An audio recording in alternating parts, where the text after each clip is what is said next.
Melanie trailer, and we are back with the attic window quilt along. We are on week 5. So if you're brand new to this quilt along or just now hearing about it, attic window quilt pattern can be found in my book, A Life with Quilts. It's available at Meander and Make. And on week 1, we talked about organizing and cutting our fabrics.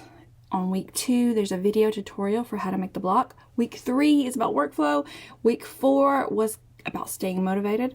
And this week, we have 14 more blocks to complete our last set of blocks. This is the exciting time, or right before the exciting time. Anyway, we're going to talk about putting our blocks or laying our blocks out and moving them around a little bit over a space of time so that we don't just kind of rush through it. We'll take our time. Anyway, I'm going to talk to you more about that but when we get in front of the design wall. So let's do that now. All right. I have all my blocks on the wall now. Yay! So exciting to finish them all. So what I plan on doing is just leaving them up here. I've got a few more days before week 6.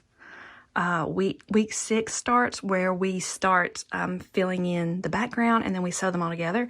So in the meantime, I'm just going to leave them up here and I'll walk by them. They'll make me happy. But also, the more I look at them, the more I will see that maybe this one should be over here, or, you know, just moving them around. So every now and then I'll stop in front of the wall and move them around to try to get them in the best place. There is no right answer to the best place. But I like to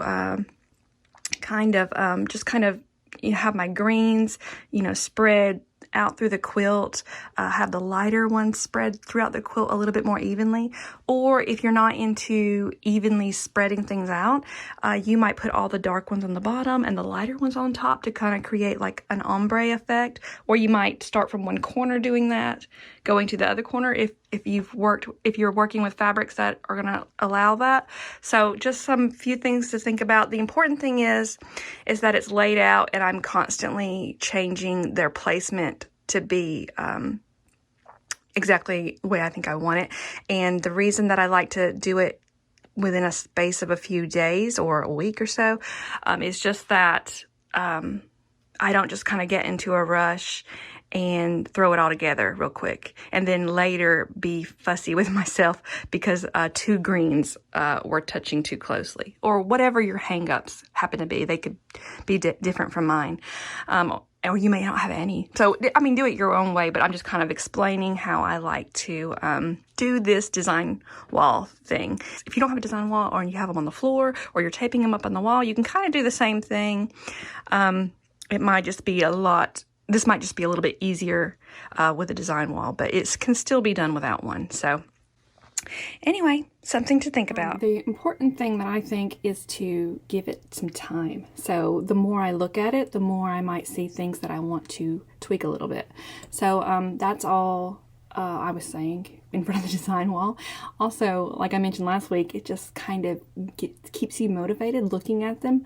So I like them up there a lot. If you missed last week's video, there's a link to find the tutorial on making your own design wall.